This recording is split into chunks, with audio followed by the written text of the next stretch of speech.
Good morning, Professor Martin, or may I call you Roger, if you allow me?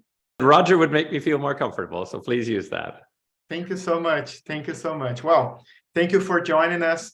It's such a great pleasure and a true privilege to know you in person, even remotely.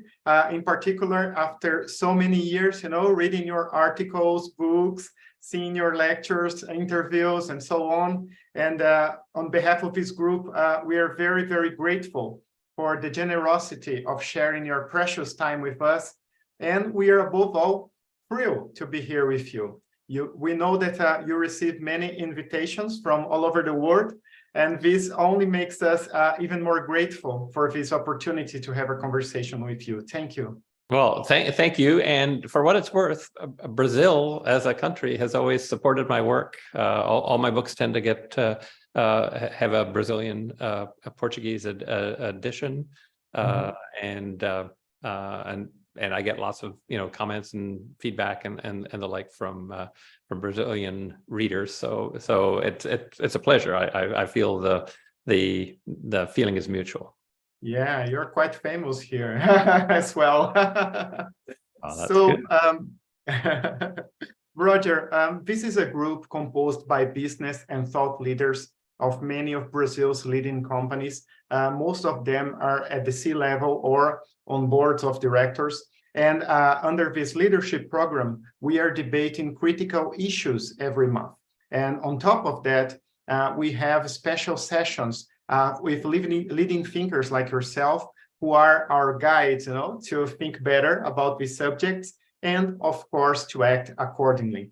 And you don't need introductions. Suffice it to say that you were named the #1 management thinker in the world, and that for the past 10 years, you have been ranked among the top 10 global management thinkers by Thinkers 50, which is considered the Oscar of management thinking. And in addition, you have written so many wonderful books that we are going to talk about, as well as more than 30 articles, if I'm right, 34 to be more precise, at Harvard Business Review. And frankly, I cannot even imagine this figure because, to publish one single article there is already considered a great achievement for anyone. So I'm going to kick off this conversation with 4 or 5 questions and then open for other questions from the members of our group, whom I greet and thank very much as well for being here. Okay, Roger? My pleasure. My pleasure. It's great to be here, and thank you for the kind introduction. Thank you. You are such a prolific author with so many original ideas about so many topics that it is really hard to know where to start. So I will start backwards with your latest book, A New Way to Think, Your Guide to Superior Management Effectiveness. So over the years, you have advised many CEOs of some of the world's most successful companies. And as you point out in the book, you have noted in these interactions that almost all of them, these CEOs, they had a sort of a model or a way to think. And you also observed that these models tended to become sort of automatic in a way that when some things don't work, these CEOs simply tend to respond by doubling down on the same kind of thinking. And as a result, you show in this book, 14 typical issues they face, such, for instance, where to focus on to create shareholder value, how to change culture, how to deal with talent. So please, Roger, could you please share with us what inspired you to write this book and pick 1 or 2 examples of subjects that you discuss in it and that managers typically think wrongly about? Sure. So most of what I write, like people often ask me, how do I get so many topics to write about? And the reason is that I spend a lot of my life interacting with senior management teams, CEOs in particular, but senior management teams overall. And what inspired me on this one is the degree to which I saw managers showing too much loyalty to models. Right, so they would get taught a model in business school, maybe, or there was a model kind of in use in the company in question. And so they got it taught it kind of on the job, but it didn't work. It didn't, and it wasn't me saying, I don't think your model works. Like, I'd rather have you have a different outcome. No, it's the person thinking that it was going to do something good for them, and it didn't do good things for them. But instead of saying, well, maybe that's not a very good model, they would keep using it as if, and as I said, it felt as though the model owned them. Right, the model had some kind of control over them. It was like the Godfather in the movie, right? I control you. You have no choice in this. And so it occurred to me that maybe I hadn't done a good enough job on giving them an alternative to hold on to. So if they were holding tightly onto this branch, and it's because the only branch they had, if I could give them another branch to reach over here and say, I can go to that I could maybe help them out of this problem. So that really was the inspiration for the book, to give them another thing to hold on to, because I'm not against models. We need to use models to organize our life. They're shortcuts for us, so we don't have to think of every single thing in our entire business life absolutely from first principles. That would be sort of sad and inefficient. So I just want to give them one that they can try. Am I saying they're all perfect? No, but here's a model to try that might get you farther than the existing model. And I don't know. I would be happy to talk about kind of any one of them. I mean, the one model that I'm going to probably write my next book about aspects of this is, as companies have gotten bigger and bigger and bigger, the sort of the model of companies is, well, we need a structure whose primary job is control and coordination, right? So we're going to have, the first level, and then we're going to, I don't know what, individual regions and individual countries and individual product areas, and then over top of that we're going to have the kind of country areas, and then we're going to have product areas, and then whatever, this whole hierarchy. And the idea is to be able to coordinate and control. And all of these models are not senseless, right? They would have never gotten to be the model if they were completely senseless. It makes sense. You got a big thing, you got to keep it from blowing apart and everybody doing their own thing. But what you inevitably get is the feeling that you're getting a big bloated overhead, and it's slowing down the people below. It's giving them all sorts of work to do that doesn't really help them do their job. It only helps you control and coordinate, right? So I say, think about a different model.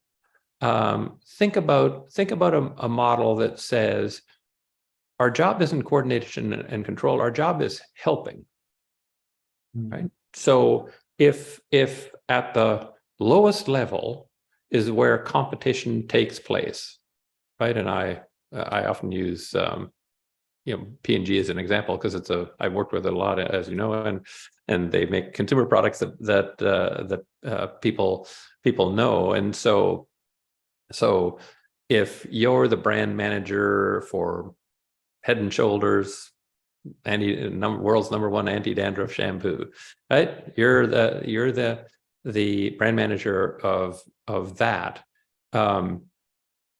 People don't buy Head and Shoulders because it's a Procter Gamble product. I don't believe.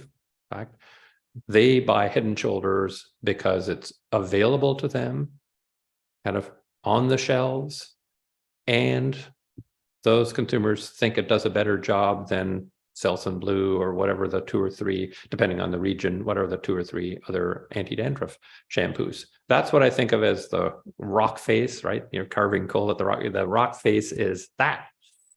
And what the level above, so in Procter & Gamble, the level above that is shampoos and conditioners. Shampoos and conditioners' job isn't to control and coordinate Head and Shoulders, I don't think. because it almost immediately becomes, useless overhead.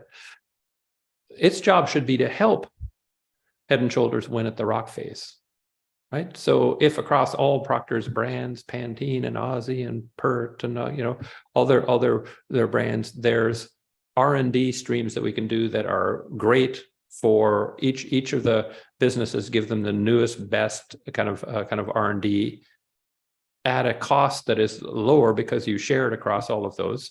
Well, then that level is helping out and it deserves to exist. That can't help out, don't have the level. Just get rid of it, right? And then above shampoos and conditioners, there's beauty care, right? Well, what can beauty care do? The only thing that's useful is beauty care can help shampoos and conditioners help Head and Shoulders win at the coal face. What about Procter & Gamble? It can help beauty care help. So flip the model to levels above the coal face where competition for the customer actually takes place, should only exist, and should only exist by engaging in things that help the level below. That turns the corporation kind of around, right? And I think helps you understand how much and what kind of overhead, corporate functions, all those things you need. Because otherwise it's hard to say, well, we've got too much of it, let's just do a 10% across the board cut. That's no way to do it. It's rather saying we're helping out. So that would be an example of a different way of thinking about it. It's not coordination and control, it's assistance. And then who determines whether it's useful? Fantastic. The CEO? No. The person who determines whether it's useful is the person competing at the coalface for customers. But anyway, sorry.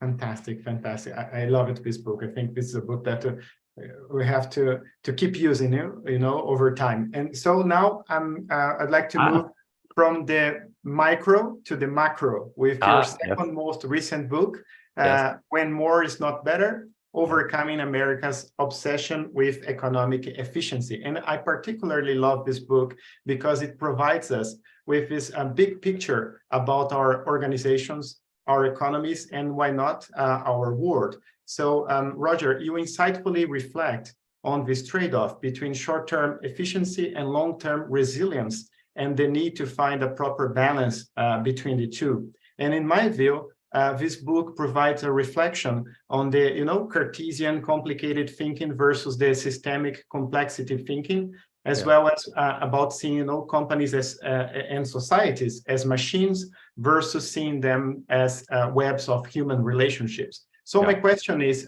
how can we think about efficiency in a way that companies and economies are sufficiently productive, yes, but at the same time are also sustainable and resilient? Do you believe leaders nowadays are paying enough attention to the resilience of their companies and economies, or are many of them, unintendedly undermining the resilience of our collective institutions for the sake of short-term efficiency? I think the answer to your question is yes, and I think all we have to look at is Silicon Valley Bank and Credit Suisse and Signature Bank. Thus far, the only ones, but there may be more, as all pursuing kind of efficiency and not thinking about resilience. Thinking about if we just control this machine and work on the control of this machine, we can make the machine run faster and faster when it's not a machine. And we're learning, the banking system is a complex adaptive system, right? Right. People are worried about it. Think about it. Think about the biological terms that people are using to describe, well, there's contagion going on. Where's that from, right? That's from epidemiology, right? The complex systems. And so I did. And by the way, I wrote the book about America, not as a tribute to America, right? I love America. I'm an American citizen, but it's not a tribute to America. America is the arguably most extreme case of what I'm talking about. So hopefully other countries won't go in that direction too far. But I do worry about modern business management treating the company more as this sort of easily controllable machine, and you can be machine-like in your R&D, you can be machine-like in your branding and all of that stuff, when it's not.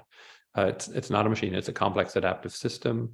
And one of the points I make in the book is if you put ever more sort of pressure on a system, and have the costs of interaction drop, you turn systems that are more normally shaped, which is what in some sense we hope for the economy, that we have sort of more normal shaped outcomes, to Pareto ones, where a few people, a few entities, a few organizations get all the benefits, and the rest, very, very few. And that's what's happened in the US. People don't realize, but for the first 200 years of its existence, the US became the biggest and most important economy in the world by just growing the median income at a very rapid rate, a rate that enabled each generation, when a mother and father had kids, those kids could reasonably expect to have twice the real income when they became adults as their parents. That caused everybody to say, wow, this is pretty good economy. We should keep on managing it the way we are now. And that ended in 1976, 200 years in. And since then, the American economy has slowed the progress of the median income. So the median income family now can expect not their children to have twice the income, not their children's children, their grandchildren, not their great-grandchildren. Their great-great-grandchildren will probably have their income doubled. So it's ground to a halt. Has economic growth ground to a halt? No. America continues to grow economically quite nicely. Mm-hmm. But it's all going to the top 10%, actually the top 1%, actually the top 1/10 of one. No, actually top 100 of 1%. And so to me, it's a fundamental threat to democracy. So we've made democracy, in my view, less resilient and more fragile by this pursuit of efficiency at any cost. Yes, and in the beginning of the book, you present the results of a survey by your institute, which is, it's frightening, because it shows that for the median person, the sense is that the system is not working. So, yeah. and this, of course, undermines, the very basis of democracy and everything, right? Absolutely, and I think we've got sort of a bunch of the political divides taking shape and ensconcing themselves on the basis of that. You've got a whole lot of dissatisfied people who are they are mystified by what is going on, right? I think if you asked the U.S. electorate, do you understand clearly kind of why what's going on is going on? And I think if they answered honestly, they would say, I have no idea. It just isn't working the way it used to. Yeah. Actually, it's a global phenomenon. Next month, Roger, we are going to talk with the CEO of Gallup, with Jim Clifford, and about the Gallup World Pool. And one of the findings that they have all over the world, it's that because they have this well-being survey, and the past 10 years, there has been a dramatic rise in the sense of unease and bad emotions and everything. So a reduction in the well-being of people everywhere. And of course, this has a clear connection with the political landscape that we're seeing and in the US for sure, but not only there, here as well. Yes. And this, Roger, sorry. No, I was going to say I concur with that. I mean, what I wrote about is the U.S. as sort of a leading indicator, not a good one, in something that is happening around the world. Absolutely. Yeah. But I'm sure that'll be a fascinating session. I like the work. Like Gallup has helped us help the world understand this time series, right? They do it every year, and you can get a pattern of, are things going up or down, and it's, I find it helpful stuff. Well, and this connects with my next question, because now I'd like to ask you about one of my 3 favorite books. I have the full set here. My 3 favorite books that you have written, which is this 2011 Fixing the Game, bubbles, crashes, and what capitalism can learn from the NFL. And in this great text, you basically argue that many of the current problems of capitalism that we were just talking have been caused by a deep commitment to the idea that the purpose of the firm is to maximize shareholder value. And it is this idea, you point out, among other things, that leads many executives to focus on managing short-term market expectations instead of focusing on managing their companies from a broader operational and longer-term perspective. And since the publication of this book, Roger, about 12 years ago, there has been a clear, trend towards the idea that companies should be run in a more purposeful, values-based, human-centric, stakeholder-oriented way. And as of course there are many movements nowadays built on this idea, such as conscious capitalism, the B Corp, and of course ESG as a kind of a catch-all title for this need for a broader perspective. So my question is, how do you see the proliferation of these many movements and acronyms? Do you believe that ESG, for instance, can truly help this process of genuine evolution in the role of business in society?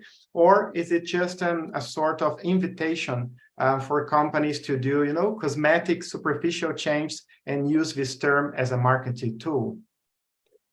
Well, I think you get a wide distribution of that, but here's the way I think about it. Well, one, I'm kind of happy when I write a book that 12 years later is sort of kind of feels more accurate than it maybe even was then. So I'm glad that there's this trend in this direction. But I honestly think of this in kind of Kuhnian terms, the structure of scientific revolutions, right? There's a dominant theory, the accepted wisdom in a field, and everybody busily works on that and applies that, and then what happens is that it starts to not produce what it was expected, right? So people defend it, right? There was a period where if you said anything but shareholder value maximization as a CEO, the shareholders were good nuts, and the pension funds and the proxy voting would all attack you. So everybody supports the theory, but then there's enough anomalous results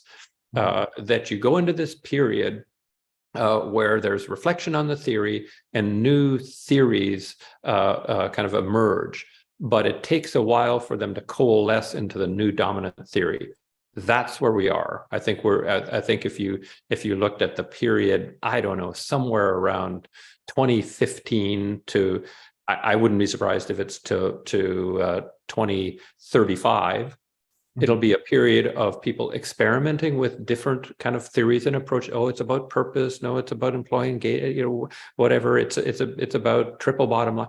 There'll be all of these kind of competing, which I think is good, the competition of theories, and will probably coalesce on something that is as believed in widely as shareholder value maximization was in the Jack Welch kind of era. So when I look at the world, I try not to sort of cast aspersions on what they're doing on purpose, or that and say, oh, I don't like that. They should be rather saying they're all experimenting. I think, and out of that experimentation, we're going to come up with a better theory of the firm and a theory of the firm's role in a society. We are not there yet, in my view, but we're heading in that direction, and that makes me feel good. I feel good that the dominant theory is crumbling, and it's almost like it's a bit of an embarrassment if you are a CEO and you say at the shareholder meeting, maximization of shareholder value, that's the only thing I care about. You will probably get laughed at now, whereas you would have been revered 20 years ago, absolutely revered. It's, oh, great, you're gonna do the right thing. You're gonna maximize our value. This is awesome. And if you do that, it'll make the world a better place, and hooray for everyone, right?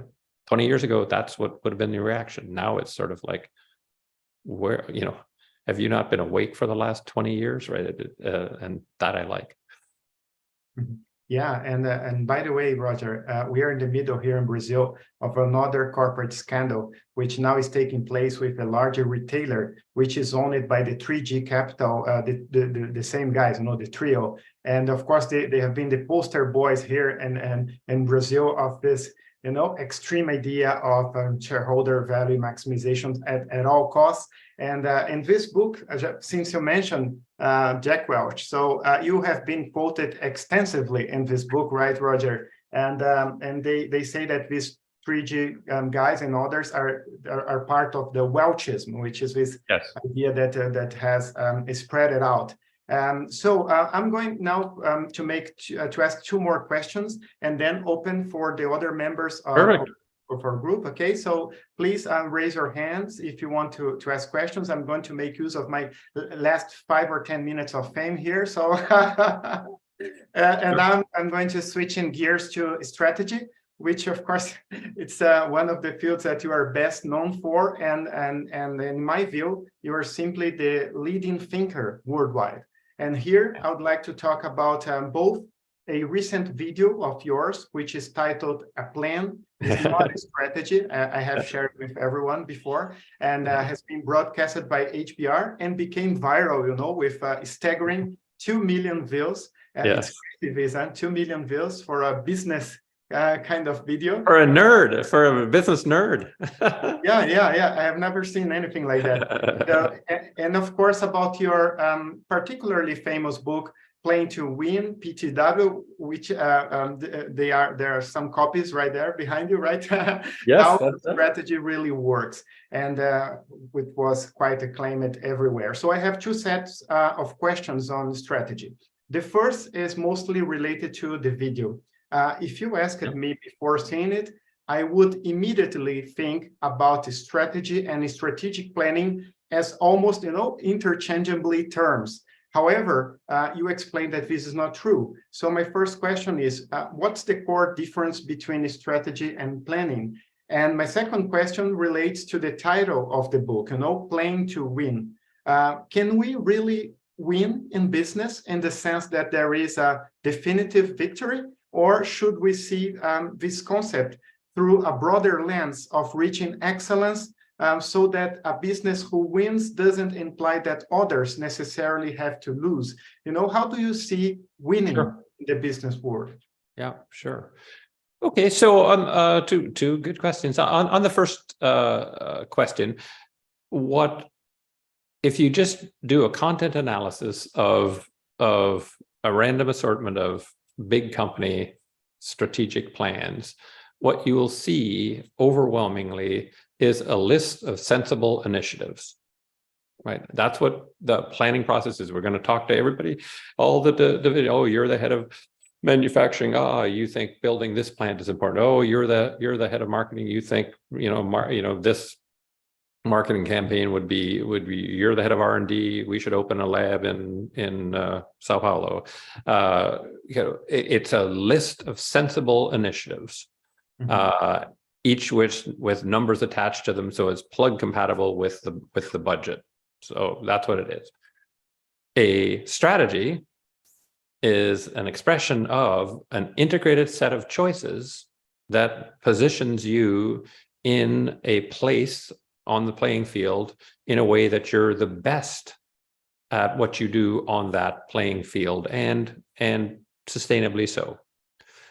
So big differences are more a list of things that aren't terribly necessarily connected to one another without a connective purpose, right? It'll be good for R&D to do this. It'll be good for finance to do this. It'll be good for this. It's not bad or stupid, but it doesn't have the sense of integrating together to produce a particular outcome.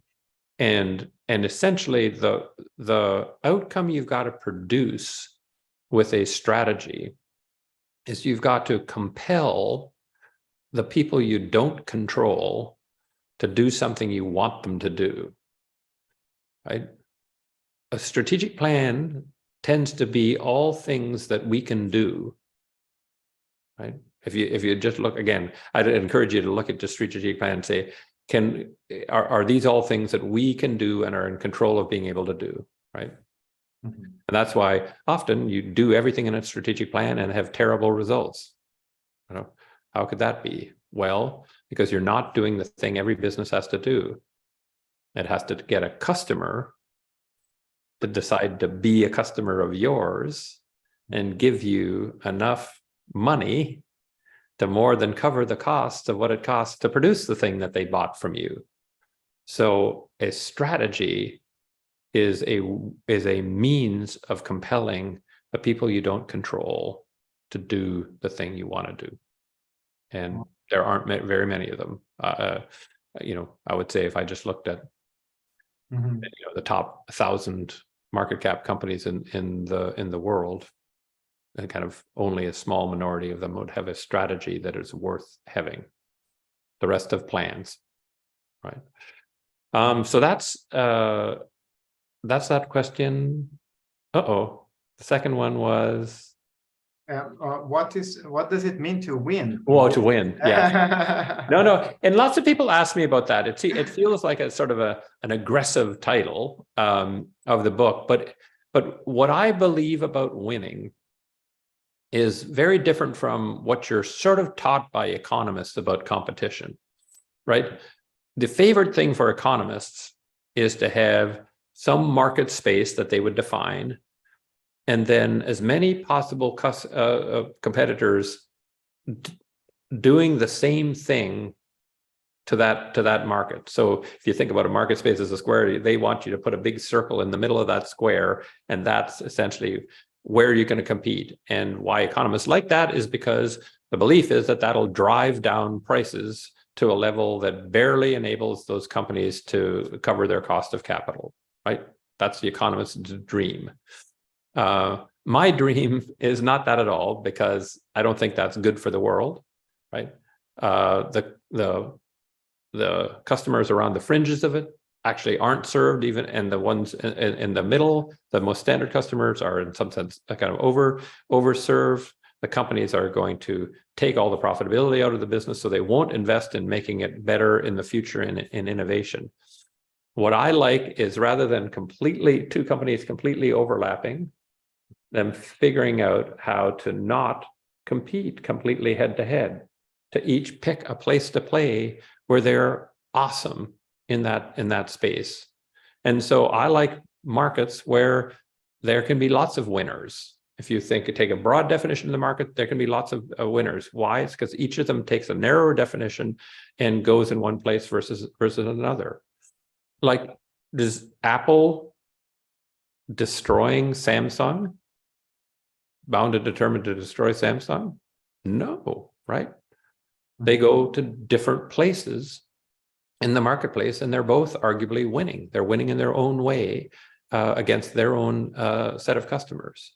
And whenever one of them makes the mistake of going into the other's territory, bad things happen, and they end up, kind of going back to what they were good at. So I see winning as encouraging companies to win someplace else rather than head to head with you.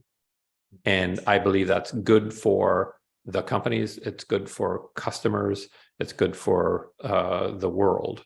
But if you weren't driven by saying, I want to be the best in the space I've chosen, you'd end up being in too many spaces and not being good enough in any one of those. And that would make for lower overall productivity, lower customer satisfaction, and a worse world. So even though it sounds like in the modern era politically incorrect to talk about winning, I think it's absolutely necessary for the betterment of all. Fantastic. So I'm going to ask my last question, and please don't be shy, raise your hands, okay? Make use of this, I would say, once in a lifetime opportunity or something like that. So my last question, Roger, last year we talked with Hubert Joly, the former CEO of Best Buy and author of this book, The Heart of Business. And in his book, he argues that what he calls the old approach to management, having a few smart people formulating a strategy, crafting an elaborate implementation plan, communicating this plan, and then putting incentives to mobilize people around the plan. He says that this approach actually rarely works, given his experience. Instead, he told us that nowadays he believes it is much more important for leaders to focus on the creation of an environment with high energy and engagement so that you get things done towards a certain purpose. So how do you see this kind of statement? Do you see a trend away from a strictly, cerebral and rational approach to business leadership, typical of the 20th century, towards, the need for a more humane, intuitive, or even emotional way of running companies in this 21st century?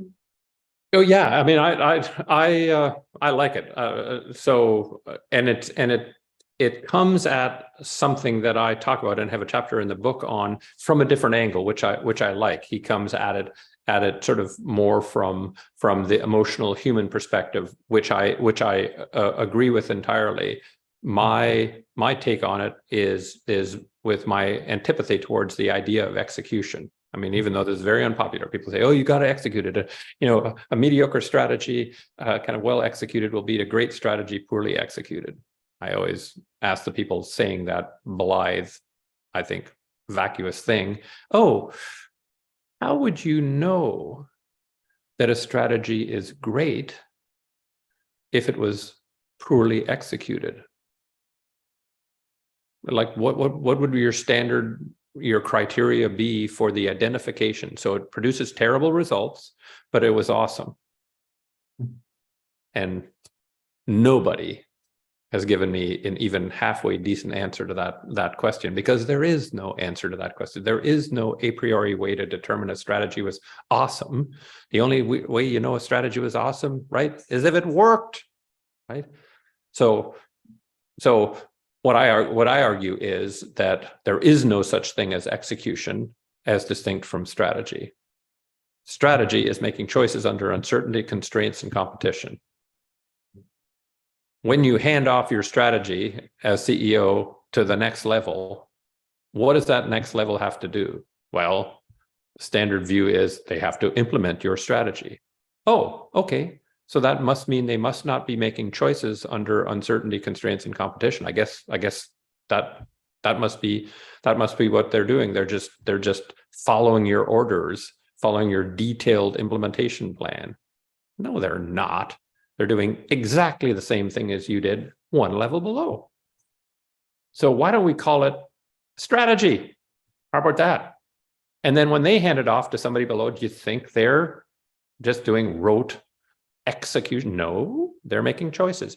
So I take it from a how do choices actually get made well perspective, which is a little bit different of perspective than Hubert's, but they are completely compatible, right?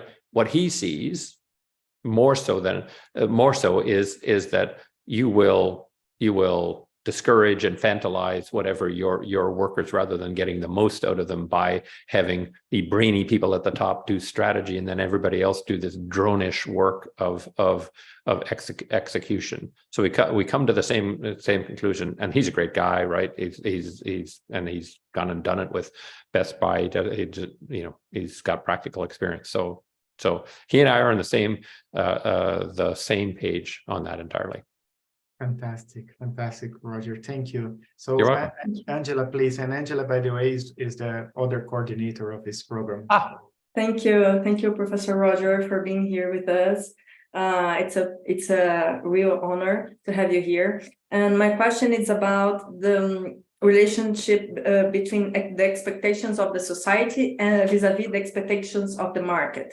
Because we, as a society and as a planet, as an ecosystem, we desperately need a change in the ways that companies do their practices and think about their environmental, social, and governance consequences to prevent global catastrophic consequences. But for instance, we see this movement by Business Roundtable and other CEOs telling, well, we are not into that shareholder maximization anymore. But we don't see it in practices yet. So we don't see changes because real changes, because who wants to share their difficulties, who wants to share their problems when all the investors and all the world wants just good news, Sure. right?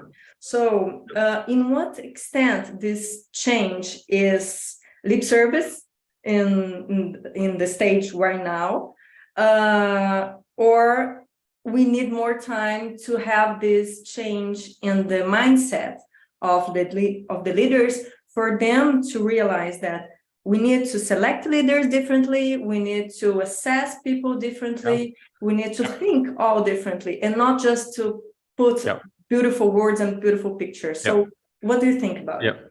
Well, I've always been of this view for decades, which is that there isn't going to be a substantial change in the, kind of societal kind of value and the ways companies think about that until such time as customers start voting with their pocketbooks and employees start voting with their time, right? So as long as employees are willing to happily go and work for a company that was wrecking the environment, and as long as customers weren't rewarding companies for being good citizens and were happily rewarding companies that were decidedly bad citizens, right? As long as that was the world, it was just going to be hard. Right. Yes, you can do regulations and all that kind of stuff and kind of force them a little bit in a direction. So that's what my view has always been, and I think we're now seeing a significant shift. Right? Is it ubiquitous yet? No, because we had a different model, which is we're here to sort of serve customers and make money and create shareholder value, and that was the model that everybody executives used. So it doesn't happen all at once, but I think it's accelerating because customers are saying, "Not going to buy your product. Sorry, you don't pay attention to your carbon footprint. You don't deserve my money." And employees are now like it was interesting. The biggest difference between the first year I was dean of the Rotman School in 1998 and the last year was the degree to which students interviewed employers, right? It's like, well, are you doing this? Are you doing that? Whatever. Like in 1998, it was like, give me a job, please give me a job. Ask me questions. I'll try and give you the answers. It was almost embarrassing to me. I was thinking, oh my God, are they pushing too far? Whatever. But so if you're feeling kind of depressed and worried about this because you don't see enough action, in my view, this is an accelerating curve, and actually government is going to have to do less on this going forward because customers and employees are going to be more insistent. Fantastic. Gustavo, thank you. And please, before Gustavo, we could take a picture of all of us. Oh. So register this moment, huh? Yeah. Fantastic. So 1, 2, 3. Oh, wait a little bit. 1, 2, 3. Now. This is a smiley group. Perfect. Thank you. Thank you, Angela. Gustavo, please. Professor, thank you for your time today. Maybe change a little bit topics and going back to one of your comments about strategy. I was someone that worked for a large company, and I spent a lot of time talking about strategies, about my function, my area, whatever, I was surprised to hear when you say that maybe just a handful of companies have work strategies, where the others just have plans. Mm-hmm. Yeah. I'll be interested to hear, in your view, what are the main challenges for companies have work strategies? Is the definition of those, is the understand of what does mean strategy, maybe what you were describing before, and maybe what are the side effects when so many companies, do not have a strategy in place but only plans? Just interested if you can elaborate a little bit more on this. Sure. So one of the reasons why you ask a couple of questions in there, like why is the situation what we see? My answer is that strategy is hard and planning is really easy, right? Planning is really linear. It's simple. It's sort of almost free from kind of being wrong, right? Let's build a plant. Everybody knows how to build a plant, right? It's put it in a plan. We're going to build a plant, and yeah, maybe it'll, you'll be lax and lazy, and it'll take a little bit longer, but by and large, it's all doable. So it's a way to line up people behind doable tasks without having to think much. Strategy is hard.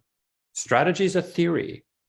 Strategy is developing a theory that if we did all of these things together, we would compel customers to do this thing. Can we, A, guarantee it? Nope. You cannot guarantee anything about the future, and you certainly cannot guarantee anything about consumer behavior, customer behavior going forward. So it's harder. You have to develop a theory, and you have to be willing to bet behind your theory, because all strategy can do at its best is shorten your odds of success, rather than having a 10-to-1 or 20-to-1 kind of chance of success. You get it down to 5-to-2 or 7-to-4. Then you've done something useful. But all of those things tend to be scary to corporate bureaucrats, right? What's the consequence of this? Convergence to sameness, right? Because all of those lists of things you're going to do, the opposite tends to be stupid on its face, right? Which means nobody's doing the opposite. Everybody's kind of doing what you're doing, and then you converge to the middle. And when you get to the middle and you find out, oh my God, we've commoditized our industry, right? Mm-hmm. I follow worldwide gross profit dollars in the smartphone business. There's somebody who keeps track of that, so I watch it every quarter. So Apple, with about, depending on the quarter, because when they did a phone release, tends to be 15-16-ish percent share. Samsung tends to be 17-18-19 number one share. So between them, they're a third of the market, and then there's a whole bunch of other Android players who are the other 67% of the market. Yes. Gross margin profit dollars, Apple, 80% of them. Samsung, 15% of them. The other 67%, 5% of them, right? And those gross profit dollars. So what do you think the net profit of everybody else, 67%? And this is one of the most sophisticated products on the face of the planet. How could that be a commodity? Well, my rule is, until such time as I can buy Pellegrino or Perrier for 50 cents a bottle, I'm going to stick by the fact that God doesn't create commodities. Managers do. They're the only people who can successfully create a commodity. And you can take smartphones, you can take this sophisticated, high-priced item and turn it into a commodity if you have no strategy. So that's the consequence. So perhaps you can say that managers are spending too much time doing planning and not having time for thinking about strategy. We talked 2 years ago with Michael Zanini, who co-wrote with Gary Hamel this Humanocracy. And one of their critiques is that big companies are too incremental. They are not conducive to disruptive thinking. It's not part of the daily life. So Antonio, please. And to be honest, and I'll go then to the question. To be honest, I don't think it's a matter of the time being squeezed out, as if the time forces its way in and forces out strategy. A whole bunch of people have no idea what strategy is, and strategy isn't taught at business schools, right? At least totally ineffectively. And the ones who understand what it is tend to be scared of it. And so they purposely spend time on planning because you can almost guarantee success in planning. It doesn't mean the company will succeed at all, but people will say, but we had a good plan, and then just random chance things happened, or the industry got really unattractive. So you can say, not me, I planned, not me. So those are the reasons. Anyway, sorry. No, fantastic. Fantastic. We just have to thank you. Antonio, please. Thank you, Roger. And you brought something that got me very puzzled, and I want to listen from you. What's your view? If I understood well, and please correct me if I'm wrong, the replacement of the shareholder capitalism is still a work in process. So we have, I mean, the SG, we have the stakeholders, but it's not final, and it will take some time, maybe 10 years to reach somewhere.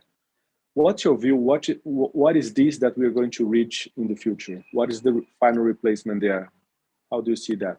Sure. I think it's a whole set of tools for managing a company that will produce outputs that society as a whole thinks are more valuable than the outputs they used to produce. Right? So for me, the really big challenge, for me at least, is that people will only do things they have tools to do. That's a rule that I apply in life, right? So how many options were traded a day before the Black-Scholes option pricing theorem? The answer, hardly any, because people didn't have a tool for giving them the insights and the data to know whether they should be trading this for this price or not. And Black-Scholes came along, and now trillions of dollars of options are traded every day because people have a tool to do it. So if you don't have a tool to do it, you just don't do it, right?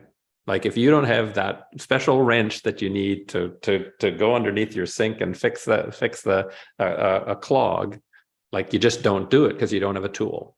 So we have developed over time tools for managing your business to create shareholder value. Now it's ineffective and everything, but ROI, IRR, like all the tools you learn.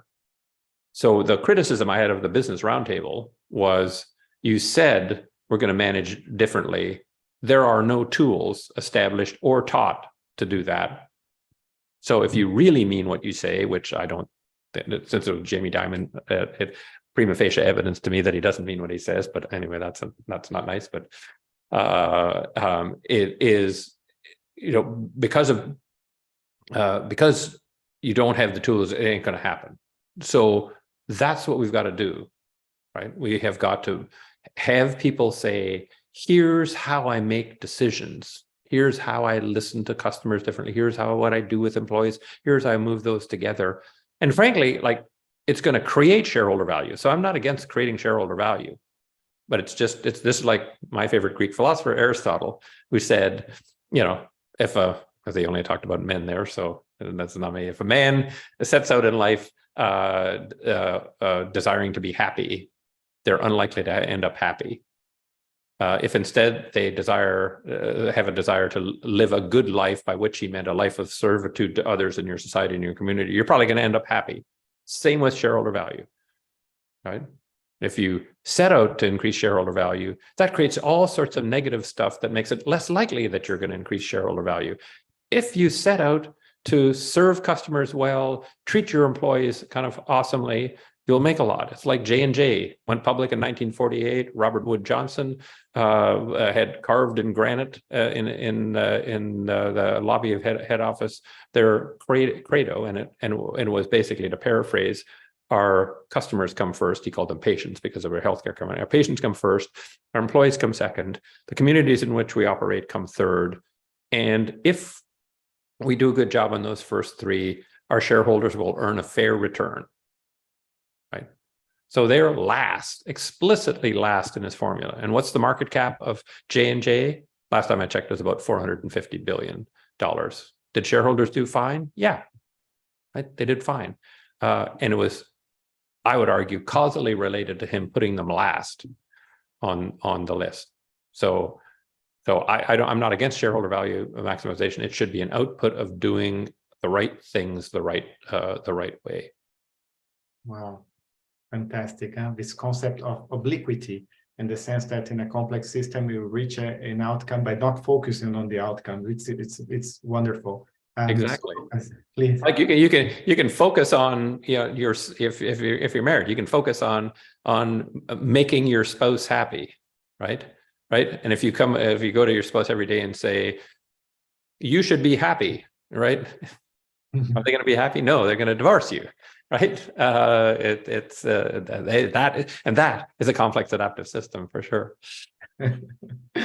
Fantastic. Lucas, please. Thank you. I'd like to hear you about the evolving role of boards of directors. They seem to me to be increasingly on the spotlight, and expectations on boards look sometimes exaggerated, like almost an impossible job. Specifically, how do you perceive the evolving relationship between boards and CEOs? Are boards more likely to help or hinder strategy and the rest? Yeah, I shake my head, not for the question. It's an awesome question. It's just I'm so discouraged about boards. You know, I think you know, even the theory of boards is just you know, like, I want people to like think about things like that more. So the general theory of board is there in some sense to fix the principal agent problem. Right. So, you know, Mike Jensen identified that well. You know, managers are imperfect agents. They have self-interest and won't necessarily do things aligned with the shareholders. Right. And so here's our solution. We're going to create this thing called the board, which will ensure that management behaves in ways that's consistent with the interests of shareholders. Right. Great theory. Except, what are boards? Are they principals? Oh, no, they're not. What must they be? Oh, agents.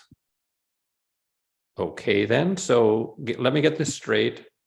To solve the principal agent problem between shareholders and management, we're going to install another layer of agents and assume that they're going to behave entirely differently than the agents that we're trying to discipline in the first place.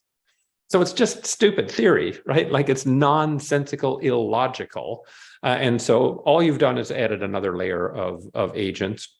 Then you have to ask the question, what would cause somebody, right? Last time I checked, we don't have press gangs racing around the streets, rounding up executives and forcing them at gunpoint to be board members, right? I don't think. Have you seen that? I haven't.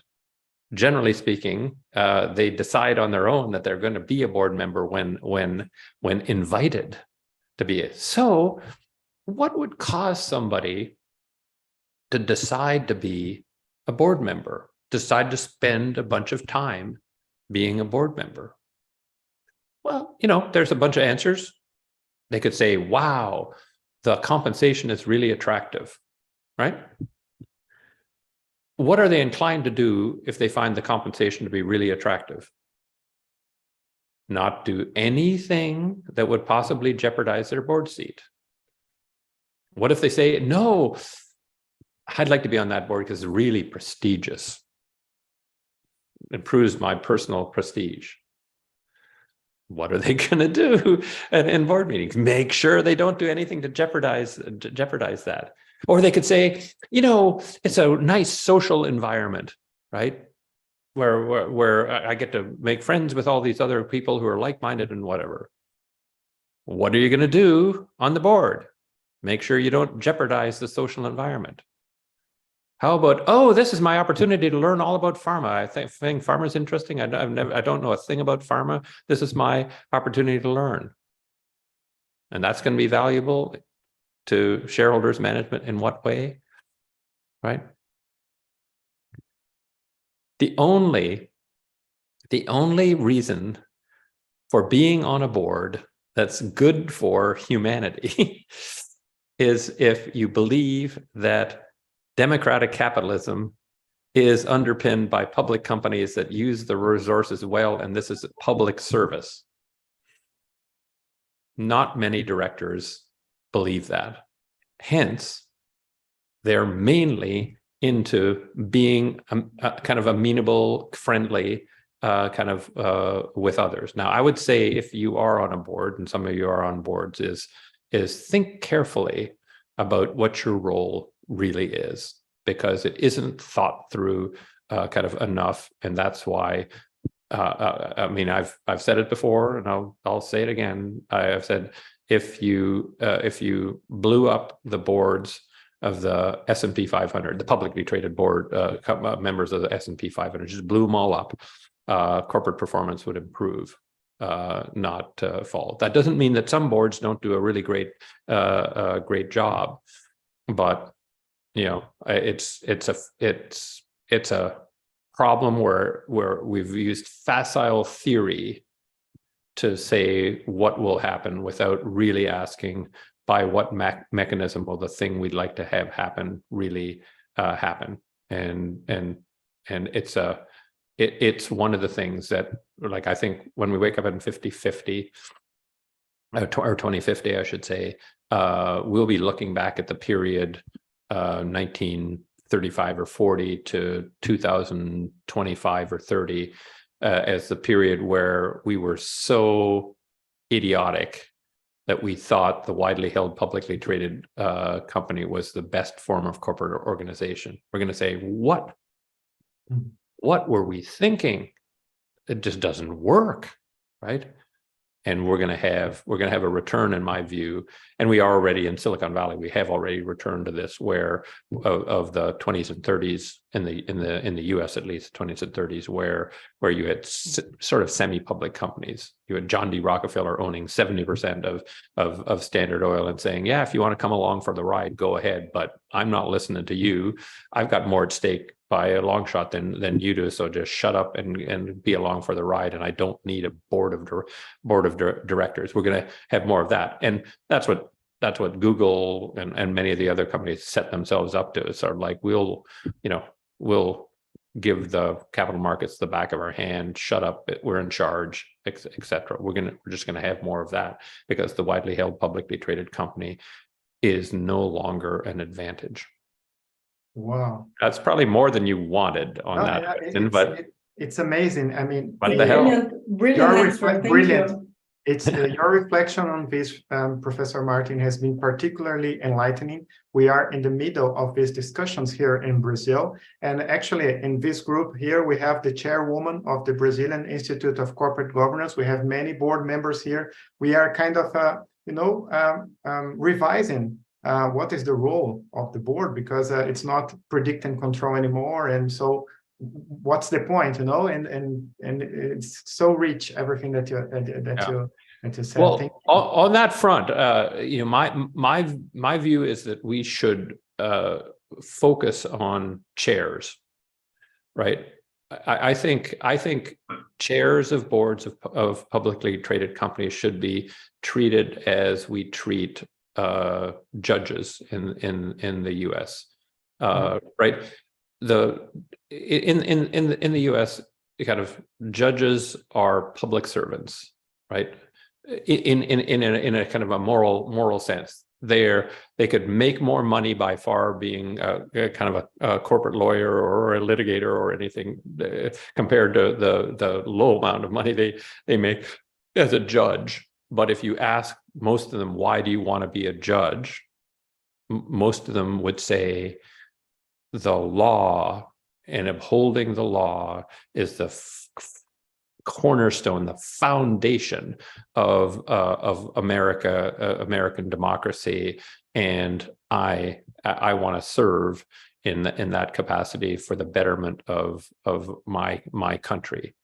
So they see themselves as public servants in the best way, not public servants in the way of, well, they're got a bureaucratic job that, that they don't have to work hard at. True public servants. And I believe, because of the impact chairs have on the way the board functions and operates, that what we've got to do is inculcate a notion that they are the key public servants guarding capitalism and the functioning of capitalism in our economy, and they should be revered and lauded for that, because I think that's a smaller number, right? Like if you had 50 great chairs of the 50 biggest publicly traded companies in Brazil that really saw their job as public service of the highest order, I think you'd have accomplished the 80 for the 20, if you will, and probably the chairs of the smaller companies would aspire to be like the chairs of the big companies. So that's been my view of it. Let's start there and create a sea change. Wow. Thank you, Professor Roger. Can we have time for just the last two questions? Okay. Yeah. Okay.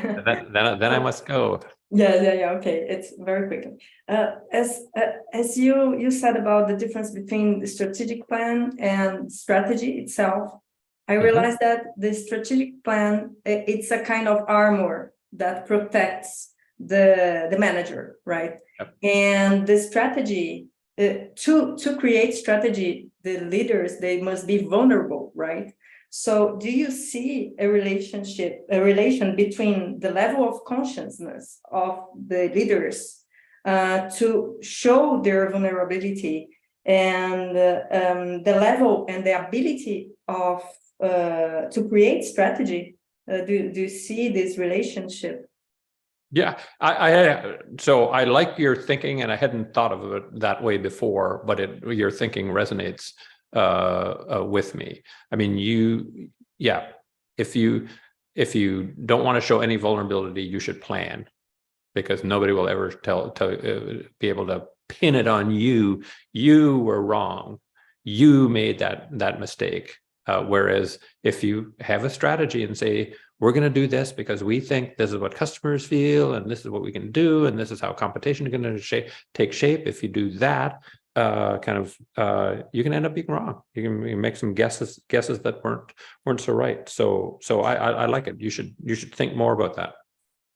Yeah, thank you. You're welcome. Yeah, and this makes sense because with the conversation we had with Hubert Joly, because he said that only after he faced his vulnerability and exposed it, and then he became a better leader and willing to run certain risks to go against the tide and on certain occasions. Interesting. Makes sense. That's interesting. Yeah. And also we talked to Bob Chapman from Barry Way Miller, and he said, look, this is the right thing to do, and the consequences, I didn't have to control that, but in that case, he was one of the owner of the company, so it's different. Right. So Gisela, please. Yeah. Okay. Thank you very much, Mr. Martin, for allowing the last question. You're welcome. Yeah, you told us that you have seen much more plans than strategies. Yes. In a shareholder environment, shareholder theory, it's much easier to have a strategy because you have one target, shareholders. But if you consider the stakeholders system, if you want to create value for stakeholders, each stakeholder has its own strategy. So do you have any example? Have you seen any companies, or how do Have you seen a company that made it a strategic plan, considering all the stakeholders or the most important stakeholders? Yeah, absolutely. I mean, I would say my friend Paul Pullman, while he was CEO of Unilever, very successfully CEO of Unilever for a decade, did that and showed that those things are not conflictual, right? You can make the planet a better place, a more sustainable place, and make money for shareholders. But it's because he had a strategy, not a plan. So I'm not at all. So, I mean, I can give you the answer. I get asked a question often. Roger, can you use playing to win for the public sector, for government agencies or public sector things? And I say yes, but strategy in the not-for-profit public sector is like strategy for the private sector, only harder. Right? And it's partially because you always have a more complex kind of objective function. You have a more complex aspiration. And so in this respect, with the push toward corporations taking more responsibility, they're being pushed in the direction of strategy that's as tricky to do and complicated to do as it is in the public sector. Not doable, not undoable, just harder. You just have to be more committed. And I think more and more CEOs are coming up who are committed to that. And so I'm generally speaking on this whole front, I'm optimistic about that. I still think we just need to fix the education on strategy. We're spewing out tens of thousands, hundreds of thousands of planners every year out of our business schools, and that's just a deadweight loss to society, as the economist would say. So, Roger, on behalf of this group, I would like to deeply thank you once again for your generosity of taking your time to be with us. I'm not going to say that this was a once-in-a-lifetime opportunity, because we always have the hope, to listening and learning from you again in the future. It was a memorable occasion for all of us here. So just thank you so much. Thank you so much. You're welcome. And on that point, right? The key reason I do or do not do multiple ones of this is whether it was a pleasurable experience or not. And pleasurable is partly from me enjoying it and me thinking that the audience got something out of it. You've done a really nice job with your questions and structuring it to make this a pleasurable experience for me. So I'd be happy to do this again sometime. Fantastic. Thank you. Thank you so You're much. welcome. You're welcome. A round of applause, huh? Not at all. Thank you. And I hope to see some of you in Brazil. Yeah, sure. Very All soon. right. Hopefully. Take care. Bye-bye. Bye-bye. Thank you, Bye. Professor. Thank you, Professor.